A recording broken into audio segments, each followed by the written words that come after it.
Hi, everybody. My name is Aaron Smith, and welcome back to the PWBA Podcast here on BullTV.com. It'll be a solo show today. Jason Thomas has earned a day off, so we're letting him sit back and enjoy this nice frosty Monday in the DFW area. So as you can see, not at the Bull TV studio at the International Bowling Campus. So we got some pretty intense conditions here for the Texas area. So everybody hopefully staying safe, staying home here for the next few days in the Metroplex area. But with that, the show must go on, though. So we are very excited to be welcoming Julia Bond to the show. As you folks know, she recently won her first PWBA Tour National title at the PWBA Hall of Fame Classic just now about 3 weeks ago as part of the PWBA Kickoff Classic Series. So we've had Julia on the show before. We've had her join some of the Bull TV collegiate broadcasts as well. So we're excited to chat completely about PWBA this time, though, and get a great feel about her tournament victory now that's a few weeks in the books. So without any further ado, let's bring in Julia to the show. So Julia, hello again. Hey, Aaron. How you doing? I'm doing good. Trying to stay warm. It's interesting. I grew up in the Midwest my entire life, and 5-6 inches of snow was no big deal. It's a little different here in DFW, but the important thing is everyone's trying to stay safe out there. I know it's been a little crazy here, but hopefully everything has been well in your area. So how you been since the last time we chatted? I've been good. It's been nice to be home, with the experience of being, a week away from home and being in a bubble. It's been nice to be back home with my folks and, celebrate with all my friends. All right. And, we mentioned you joining us for a collegiate broadcast at the Prairie View A&M Invitational just a couple of weeks ago. And I asked you, if kind of what it felt like to be a champion. You're like, the trophy still hasn't got here yet, so I'm waiting for the trophy. So has the trophy made it yet, most importantly? And if so, have you been able to, do anything, take it to any cool places, show it off to anyone, anything like that? So it did make it home. It made it home in one piece, and so I have it. I wouldn't say it was cool, like a cool place, but I took it back to my home center, and I was able to show all, my friends and the people who have supported me since the beginning. And so it was a really special moment for us to share. And so it also happened to be a league night that I went. And so there was people who were bowling league that got to see the trophy, and they, took some pictures and stuff. So I thought it was really cool. It was kind of like a small, intimate moment, but it was really nice to share it with the people that have supported me all this time.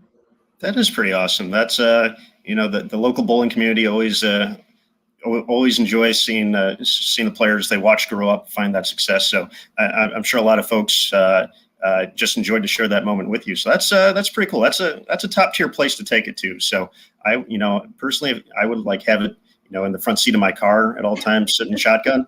But no, that's pretty awesome. So glad to hear the trophy made it there in one piece, and that you get to share the experience with a few folks too. Yep. Now that we were a couple of weeks removed from the Hall of Fame Classic, the trophy's there. Just has it kind of sunk in yet about the whole PWBA Tour National Champion part and being introduced as that and being a national winner on the tour? Just how's that experience been now that's been a couple of weeks at home as well? To be honest with you, it still feels really surreal. I will just I get to wake up at, in the morning and be like, wow, I did that. And so there's been times where I just been randomly sitting and I just remember goodness, I have my first title. And so it still feels really crazy, but it's a nice moment for me. And so it hasn't really settled in, but it's just so cool that I get to that's kind of part of my introduction now. And so it's I still can't believe it. It's just, again, I struggle with words because I really don't know how to explain it. It's been something that, I've worked so hard, and it's something that I've always wanted to accomplish. And now that I've accomplished it, it's wow, I get to just settle in with it. So I'm extremely happy. It's really, really cool. There's honestly no words I think I can think of to really describe how happy and proud I am. As you should be. And I see that turned into some recent success on the lanes as well. And your doubles partner even chiming in on the show, Ryan Zagar, superstar right there. So I know you guys had a nice tournament victory over the weekend too. Oh yeah, that was super fun. Ryan asked me if I'd be interested in doing it, and I've known Ryan for a really long time. We It's 2013 Junior Gold in Detroit. Was I believe the first time that we met, and then we got an opportunity to get to know each other at camp, and we've just stayed friends ever since. So when Ryan asked me to bowl, I was just like, yeah, of course, like of course I'll be your doubles partner. And so when I was only like an hour and 20 minutes into Wisconsin, super nearby. And so we had a great time together. It's always fun to compete with someone who, A, you've known for a long time, and B, who's just as competitive as you are. And so the communication was super good. We had a good time. His brother was also bowling, and his little sister was there too. So it was just nice. The Zagar family is just super, super cool. So we had a really good time. Absolutely. I have to ask, who carried who for this one? Okay. So qualifying, I beat him out in qualifying, which was, I was okay. But then we got into match play and I struggled a little bit. So Ryan definitely carried me a little bit in match play. But I mean, again, that's what doubles is all about, is that, you carry each other when one's struggling. And so, but qualifying, I did beat him. So okay. All right. Good to know. And congratulations on the win, of course.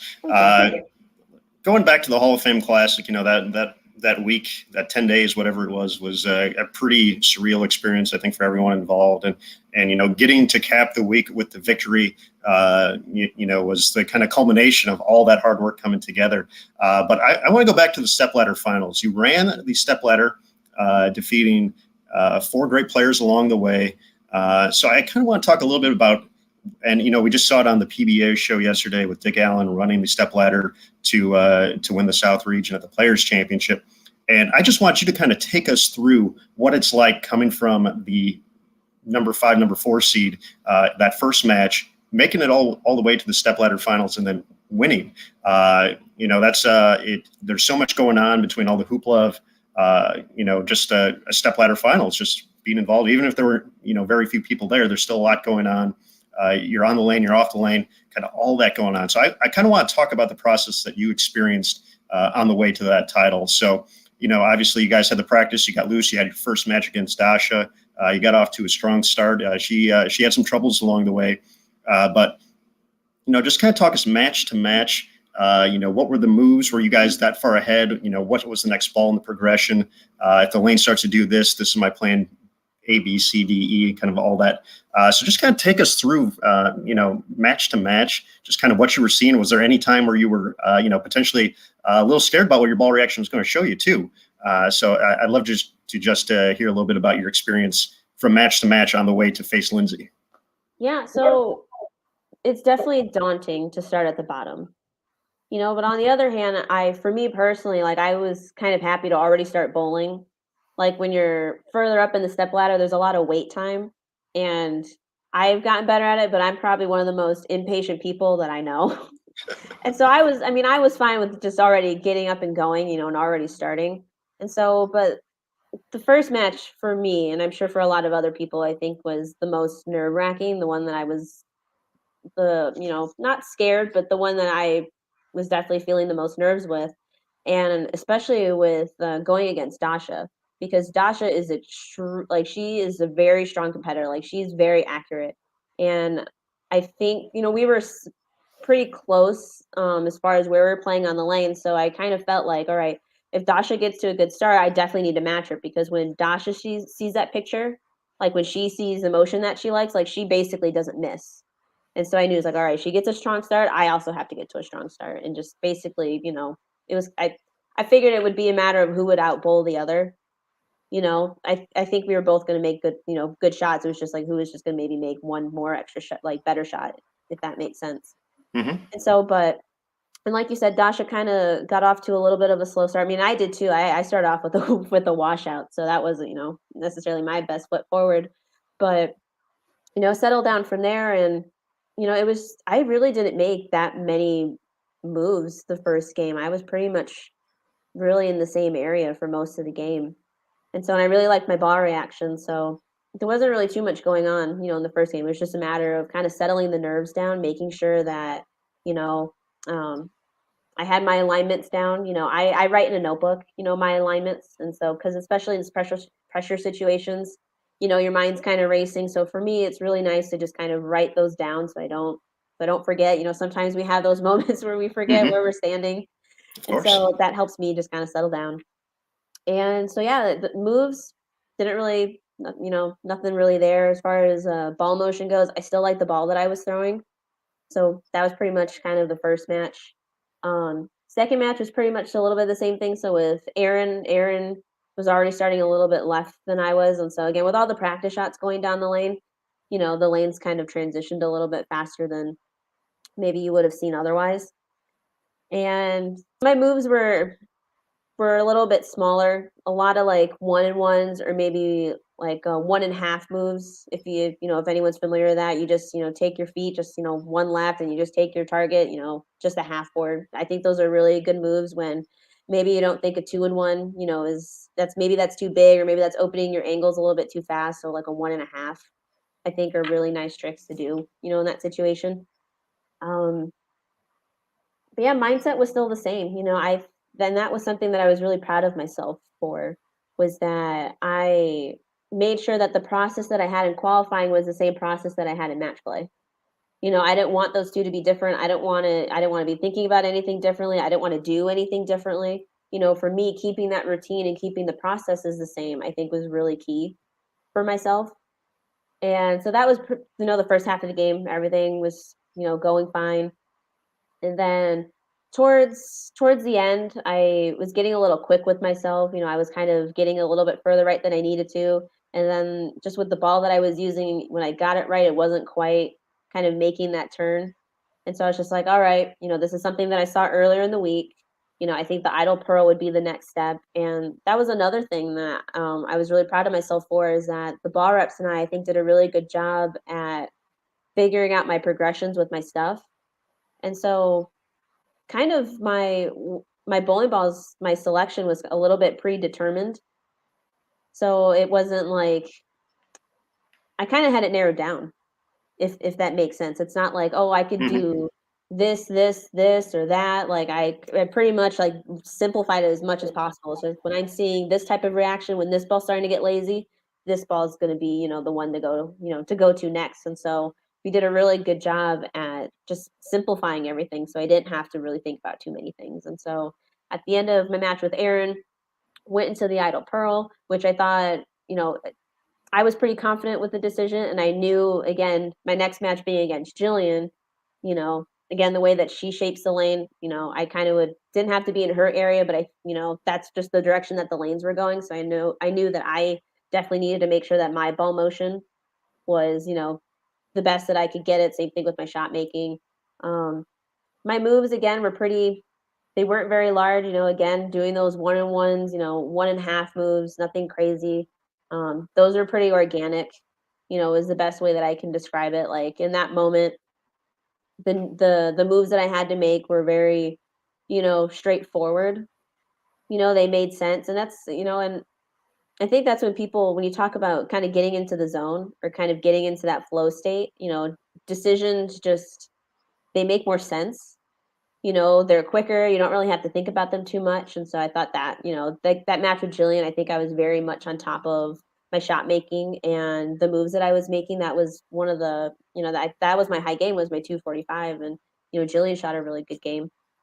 And then against Lindsay, I don't think I moved that much either. I think between my match between Jillian and Lindsay, the game plan was still the same. I was very happy with my idle pearl, and the reaction that I saw. So there wasn't too much I needed to do there. It was really just a matter of kind of nerves at that point. I, I made it to this point. We got through all the matches, and now this is it. This is the big one. And so I was really confident with where I was standing, what I was trying to do, the process.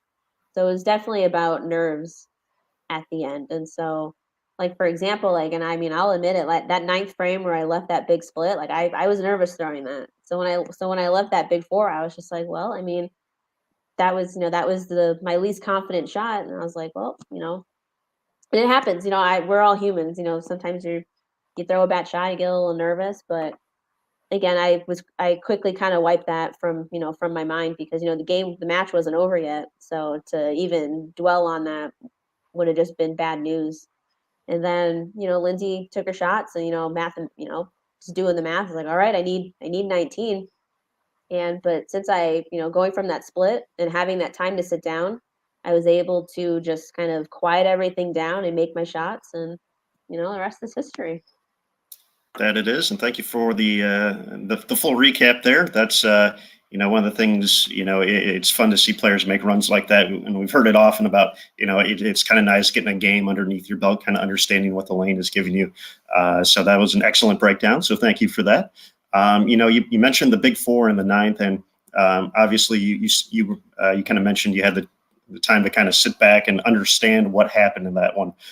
So I was going to follow up with a question about that, but it seemed like the process was still in place. Everything was still, things didn't start moving too fast. You kind of, okay, nerves got to that one. Things didn't go the way I planned it, but I still got this opportunity and I still can make great shots and win this thing. So, talk about, kind of managing that moment, for a lot of folks, getting so close and then having something like that could derail them to making, more bad shots in the 10th frame. That didn't happen for you. You made great shots.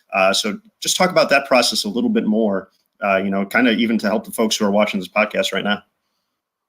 Right. And I mean, when it happened, obviously I was immediately disappointed. I was just like, I let it go and I was like, shoot, like I already knew. But,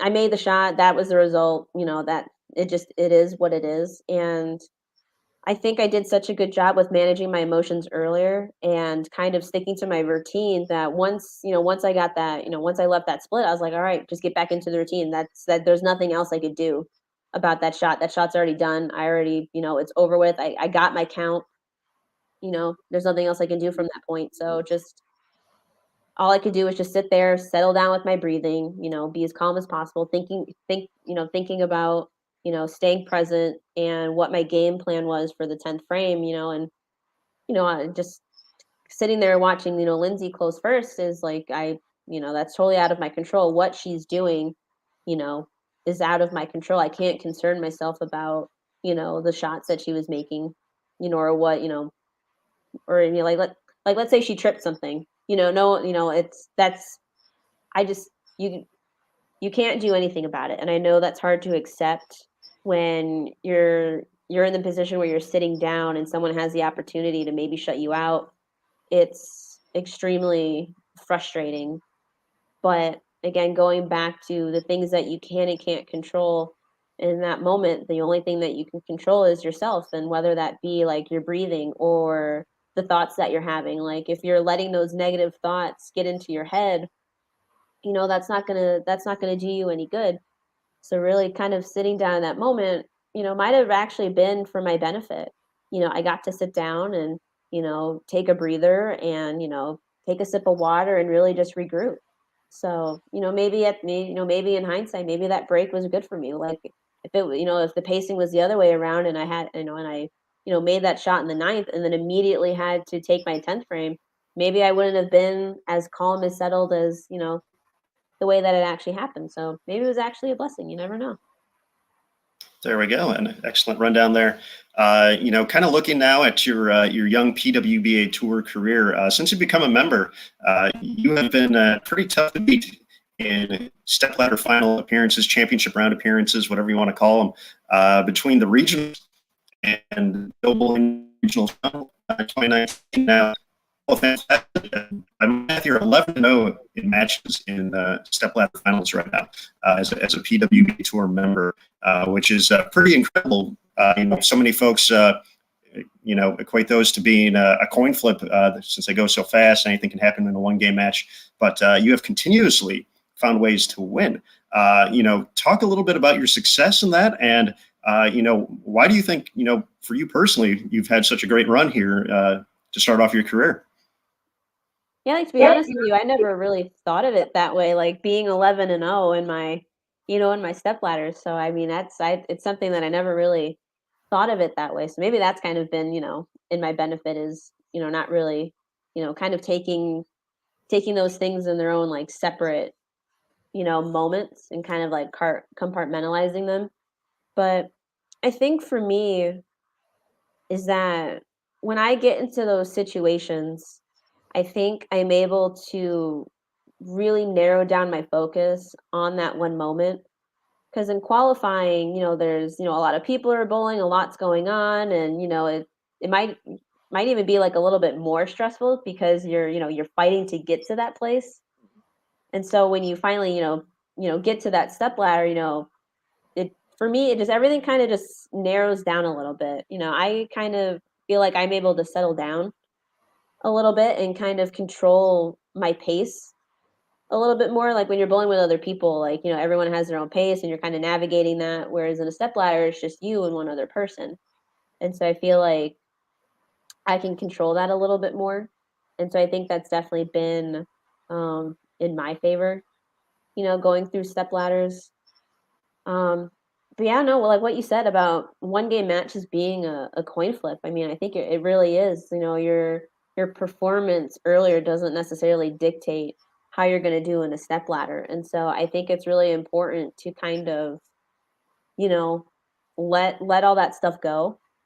Because if, like, for example, if you're the number one seed, that doesn't necessarily guarantee that you're going to bowl as well, in your final match, or even like, let's say you barely squeaked in, to get that last seed in a step ladder. Just because you barely squeaked in doesn't necessarily mean that, you have no chance. And so I think with it just being those one game matches, I think it allows everyone to kind of start, start from like a kind of a clean slate. And so I think that mentally, I think that I like that. It makes sense for me to be able to, all right, start from zero. This is a new game. Anything can happen.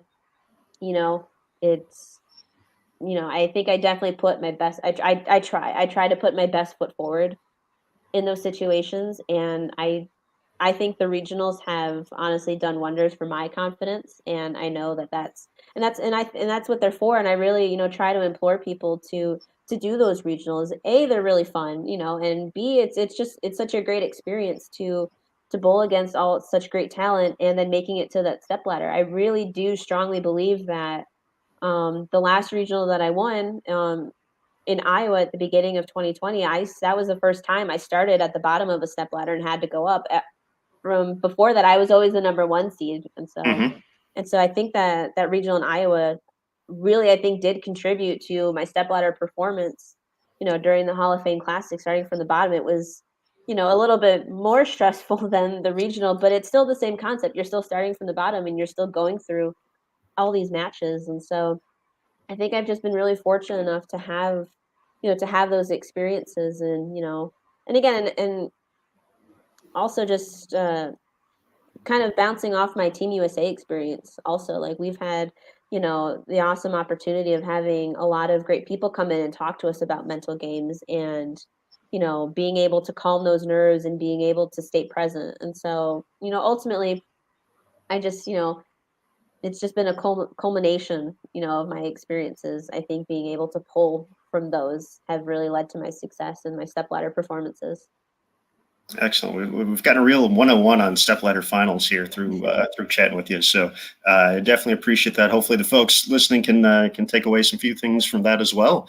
So some good pointers in there along the way. So Julia, a big part of the Kickoff Classic series was the procedures and protocols in place for safety. So you were either bowling at the ITRC or you were at the hotel, or driving back and forth between one or the other there. So I have to ask, because I asked Tennille, I asked JT when we had them on the show for our recap. What was the first thing you really wanted to go out there and get once you could leave the bubble environment, if you will? So if it was something to eat, something some place to go, what was kind of the first place you wanted to go as soon as you finished up there and were able to leave the hotel? Well, the first thing I did, mostly I just wanted to get back home. Like, that was like the main goal. I was just like, all right, like, I'm gonna do all this stuff when I get home. So like, my first goal was like, all right, let's go home. But then once I got home, the first thing I did was, like, I got into pajamas. I was back in my own bed, and I was like, this is great. And then once I like settled back in, like, in that, like, the first thing I did was, like, I ordered Chipotle. I had Chipotle Excellent. delivered to my home. So I mean, I just ultimately, it was just I think just the comfort of being home. Like, that was, for me, that was one of the big things. I mean, I had a fabulous time out in Texas, and I got to see people that I haven't seen in a long time, and I absolutely loved it. But ultimately, like, going home is one of my favorite things. And so and again, and celebrating with my folks, it was a little bit of a shame that, they couldn't be out there, but, that's the way that it is, totally respect that. But I was definitely looking forward to seeing my parents and being able to celebrate that win with them. For sure. Absolutely. Now, did you go off like, was it the normal Chipotle order, or did you go something crazy because you hadn't had it in a while? No, it was just a normal Chipotle order. Like The normal. I'm a creature of habit, like so I tend to get the same things every time. But again, I loved it. All right. On the reverse side of that, being there for 10, 11 days, was there anything you regretted not packing for that trip? I tend to be an overpacker, to be honest with you. So I feel like I did a pretty good job need, you know, but in a different way, like if you ask me, like, all right, if you had like unlimited space, or like if you had maybe like a little bit extra room, something that I wish I could have bring, because it's just so dang big. Like there's this heated blanket that I have that I really like, and so I think there was some nights. I mean, our hotel room wasn't like super cold, but there was just times where it's just like, man, I would just love, my heated blanket. Or and I don't know if anyone's ever like seen these. I feel like I see ads for them all the time, but they're like oversized like hoodies, but Mhm. they're kind of like plush, and they have like a giant like front pocket. Like they're like like they're like massive. That was one of my Christmas gifts this past Christmas. So part of me almost wishes that I brought that, just to be like when we were just kind of, lounging in the hotel, because that's gonna go anywhere else. Like that's like prime like loungewear, was that giant oversized hoodie. So part of me wishes I brought that, but that thing is just so massive and it just takes up so much space that it wouldn't have made sense to bring it. But if I could, I would have. There we go for next time. We'll have to Right? get the travel size ready for that. Very cool. All right. Well, I appreciate that. It's, still looking at the, PWBA tour season for 2021, and it's very early. Still 17 events left to go in the season. But, by the virtue of your strong performance throughout the Kickoff Classic Series, you're currently tied for second in points and just 100 points back of Shannon O'Keefe here in the early going. What does that do for your confidence, knowing this is actually your first full season on tour? You didn't bowl the first few stops in 2019. So this is really your first experience having a full tour schedule. So what does that do for the confidence moving forward? Oh, it's awesome. It's so cool to see my name like up towards the top, like again with some of the, best women out there. Because if you ask, the me from 2019, like, hey, who, because I mean before, like, and I mean, and again, like I tried to keep it in perspective. I know there's a process, and this is my first year. Not everything's gonna go, as planned or anything like that. So to have my name kind of, hovering around like the bottom 20s, in points, perspective, there's room to grow, is the way that I looked at it. But then again, that, the first event out at the top of the points, I'm just like, wow, it's very validating, to see my name up there. But and it feels great, like to be honest with you, like when the points came out, like I think first out like day and a half, I would just go to the PWA website, just to see my name up there. 'Cause I loved it. But on the other side of that, as cool as it is, and as happy and proud I am of it, you know, it's the first event. There's plenty more to go. I don't want to be in a position where I feel like I have to chase or have to maintain. That's not a way that I want to look at it, and that's not the way that I want to bowl, or kind of see this journey as. I just want to go out there and compete and take every event as they are, and I always want to do my best. And whatever that means for the week. Sometimes my best is going to be great, and sometimes my best isn't going to be great, and I just have to accept that and kind of just take everything as it comes. And so I'm really happy, to see my name, at the top right now. But again, I'm very much trying to just take, one event at a time, and whatever happens at the end of the year happens. We'll see. Absolutely. That's all you can do. One event at a time, one update of the points, and hope I get them all right when I update them. So, Yeah. so that's always a big key. And we've talked a lot about the PWBA. We talked a lot about collegiate a couple of weeks ago during the Prairie View A&M Invitational, and there was one thing I didn't realize until I started preparing for this is that you've accepted a new position with Judson University, and we even have Vince stopping by in the chat here. So, yay!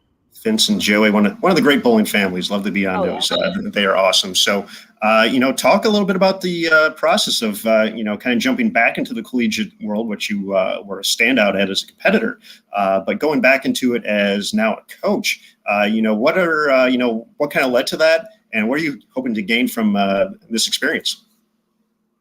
Right. So, before the opportunity came up, I would have people come up to me and be like, "Hey, like, are you interested in coaching? Either it be on one-on-one or with the team." And I would always be like, I don't know, like, I don't know if I'd be good at it, like, or I'm not sure if this is the right step for me right now. And I just was always really hesitant and unsure when people would ask me. But, a mutual friend of Vince and I, who happens to be my best friend, she's like, "Hey, there's this opportunity, with Judson. Like, if you're interested, I can, give Vince your number and you can just kind of feel it out." And, with COVID happening and kind of being a little unsure with where the tour was going, I was like, maybe this is the right time. Maybe this is kind of the sign that I needed.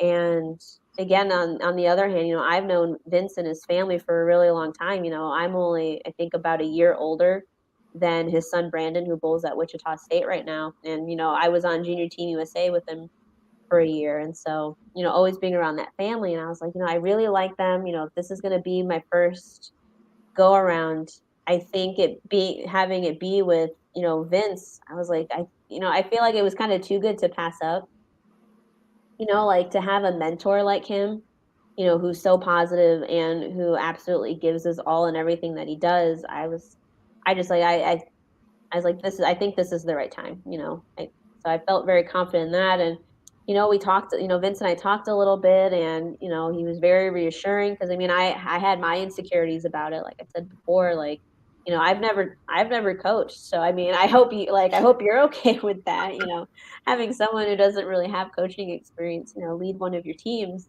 But, Vince was so reassuring and he was so positive and he really believed in me. And so, that really led to me accepting the position. And again, like you said, I'll always say, collegiate bowling, has a really special place in my heart. I absolutely loved my experience. And, I want other people to have that same experience. I think, collegiate bowling not only helps you grow as a bowler, but also as a person. There's plenty of experiences, as a young adult that I think you can really, benefit from in collegiate bowling. And on the other hand, I was like, getting the opportunity to step back and watch other people, bowl on these hard patterns and kind of, help them, pick out their ball selections and where to stand. I think ultimately it'll, and not in a selfish way, but I think overall will help me, as a bowler, myself, is being able to, make those decisions and, see what they look like and communicate with other people. And I think ultimately, I'm gonna, be a better coach at the end of this, but also, potentially be a better bowler. And so I think, my experience with Judson has been, absolutely fabulous. Like the team, the women, they're such a fun group. And it gets all nostalgic. Like it brings me back to my time with my team. Like it's just fun. We have a good time. And again, they're really eager to learn about the game. And I don't think I could get any more lucky than that, to have a group of people that want to know more and are so inquisitive and just have such great personalities. And so again, I think overall, again, it's been, I think, the right choice for me, as far from just the team that I'm with, and then to have everything be led by Vince Biondo. I think I would have regretted, not taking this opportunity. So I'm very, very happy with the decision that I made. Excellent. That's awesome to hear. So best of luck, throughout this first season here. And I believe there was a weekend or a tournament this weekend, correct? Yeah, we were in Wisconsin. So on Saturday, it was set up as like, they're basically like 1-day tournaments. And so we decided to do the one on Saturday. Yes. All right. How was that being back in there? Did you yell Cornhuskers by chance by accident instead of Eagles at any time or anything Oh like that? no, nah, no, no. I mean, that's the other thing. I mean, I like at Nebraska, we didn't really have like individual cheers. Like that just kind of wasn't our style. Whereas, for this, it's a different atmosphere with a different group of people, and they have their individual cheers. And so I caught myself, I caught myself like doing their cheers because obviously I want them to succeed. And so, but no, it was great. It was good. It was definitely a tough shot, and we're a very young team. We have two seniors, and I believe the other the other four or five are freshmen, and so we definitely have room to grow. And I think that's definitely in our favor is to again to have this young team, like I said, that is so willing to learn the game of bowling and communicate. So I mean, there's definitely a lot of positives to take from the weekend, and so um, I'm very much looking forward. Based off of our first experience, again, I'm very much looking forward to the progress that we're going to make for the rest of the year and for years to come. Very cool. Will we see the Eagles at the Hoosier Classic this weekend? Yes, you will. We'll be All there. right. All right. This is our attempt to have a shameless plug for Bowl TV. So we'll be there, Jason Thomas and I, at both centers. So that's going to be something new for the Hoosier Classic. So looking forward to that later this week, Saturday and Sunday. Kind of 4 mini tournaments into one. So similar to what you said with the kind of shorter formats, but still the fun and challenging conditions that Nick Hoagland has always provided on both the collegiate side and the PWBA tour. So I'm sure that'll be something you'll be looking forward to see, just to see what Nick has up his sleeve coming up for the rest of the season. For sure. All right, Julia, it's, looking ahead on the PWBA tour schedule. The next stop is scheduled for late April in Minnesota. So obviously we got some time, we got about 2 months before that's going to be our divorce. So, what are the things you're going to be spending these next 2 months on? Obviously, you're going to be busy with school, coaching, having fun with that. But what are the things you're going to be working on personally with your game to kind of continue this momentum you found in the early part of the 2021 season? Right. So the things that I need to work on are very minimal things. Like we're not trying to, reinvent the wheel or anything like that. There's still some things that, that always kind of creep up on me. Like for me, like my footwork is something that I always have to keep my eye on. Like, it gets a little funny. And so sometimes someone needs to tell me like, hey, you're not walking straight. I'm like, oh, okay. And so that's just something, then, that I have to keep my eye on. And I think everybody kind of has those things that no matter how hard they work on, things just kind of creep back, and that's okay. Don't ever get discouraged with yourself if there's always that one thing that just likes to kind of like pop back in. It happens. To practice this for is being able to kind of identify, when those things are happening, how to correct them, and then maintain them. And so my footwork is something that I'm always working on. um, my push away is kind of another minimal thing. Sometimes it likes to go inside. I don't always like push, as straight as as I would like. And that was something that the bar reps pointed out to me on our practice day, which I was super grateful for because if no one would have told me, then I wouldn't have known, and I probably wouldn't have been able, to hit my target, as well. And kind of lastly, the another big thing is again always working on different ways on how I can shape the ball. And something that we talked about a lot was, my speed control has been definitely been a big one for you, being able to, get further left and also being able to slow down when I need to in order to get my ball to shape the way that I like. Um, Again, stuff like that. Just again, always working on my versatility. I don't think you can ever work too hard at that. The more tricks and tools that you have, I think the better. So just again, little minimal things. Again, and mental game. I think that's always something that I don't think you could ever work too hard about. Um, like for example, a book that I'm currently rereading is The Inner Game of Tennis, and I'm sure there's plenty of bowlers that have, heard the name of that book so many times, and maybe even some people like rolling their eyes because they've been recommended that book so many times. When I was younger, I would hear that all the time, and I'm like, oh, I'm so tired of hearing about this book, but it is such a great book and such a great resource. And so again, stuff like that, always going back, always kind of like checking in with myself. So really just little tune-ups, here and there between now and April. You're not the only one to mention that book. So that has been a popular mention here on the podcast over the past few months. All right, Julia. Before we let you go for the day, you were on the podcast way back on episode 9, which was eons ago now, because this is episode 57. So we're going to go back to the binge watch recommendations. So anything new that you've been watching that the good folks at Bold TV should be checking out? Any new shows, new movies, anything you'd like to recommend? Well, I'm gonna have to go back. I mean, this is again me. Like, if you've heard me talk long enough, or just kind of gotten to know me, like you'll know that I majored in forensic biology. So really, anything true crime is my jam. That's what I like to watch. And so on Netflix, I think there's these two really good ones. They're like mini docuseries. There's one called, I believe it's called Crime Scene: The Vanishing at the Cecil Hotel.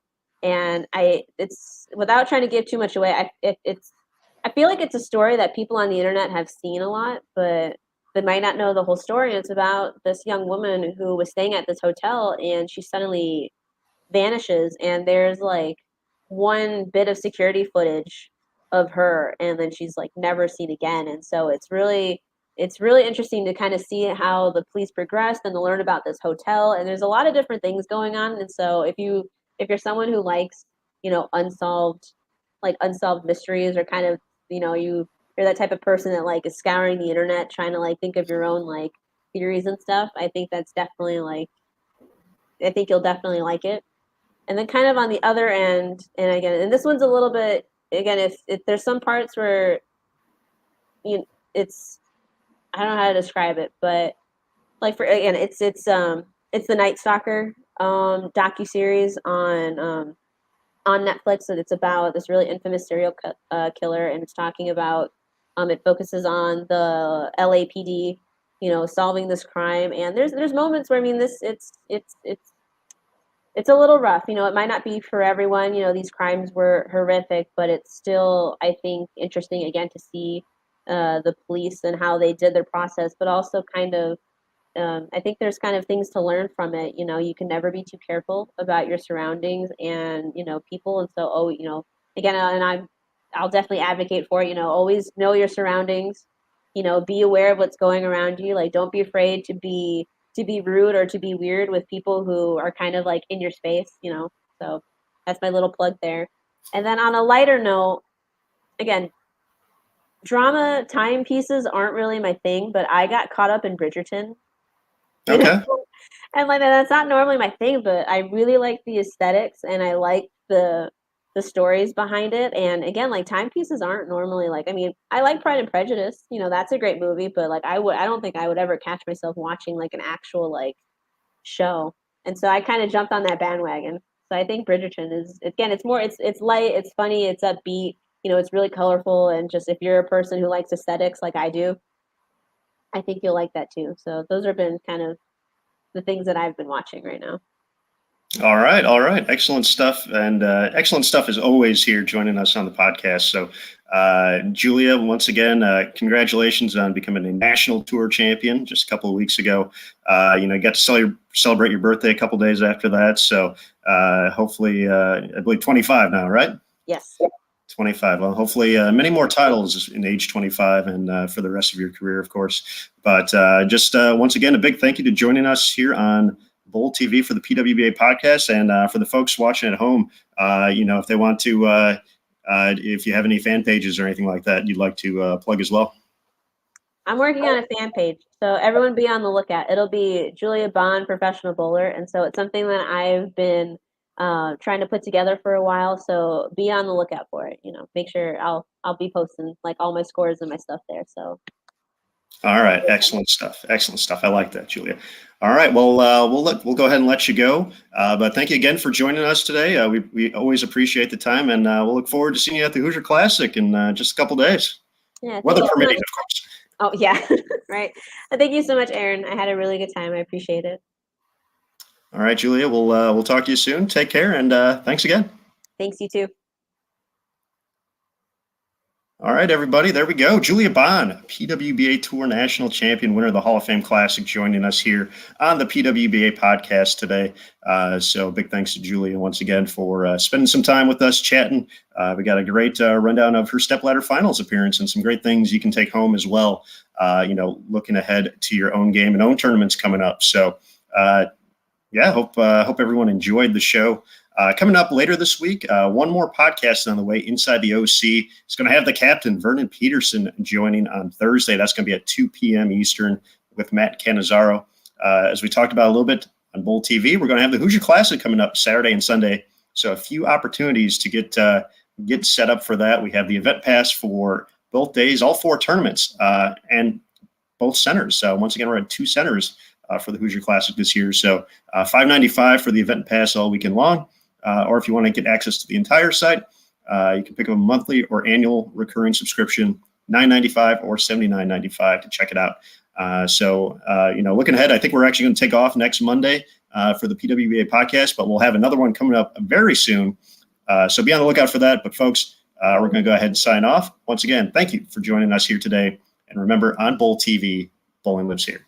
Thanks again, everybody.